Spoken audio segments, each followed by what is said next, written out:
Assalamualaikum dan salam sejahtera. Status cuaca panas tahap 1 kini direkodkan di 3 buah negeri iaitu Perlis, Kedah dan juga Kelantan.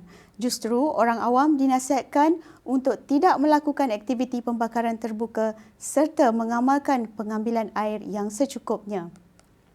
Seterusnya, kita beralih kepada gema radar imej semasa di mana ketika ini cuaca hujan berserta ribut petir sedang berlaku di hampir kesemua negeri di pantai barat semenanjung Malaysia. Dan Met Malaysia menjangkakan keadaan ini akan beransur reda menjelang malam nanti. Manakala di Sabah dan Sarawak pula,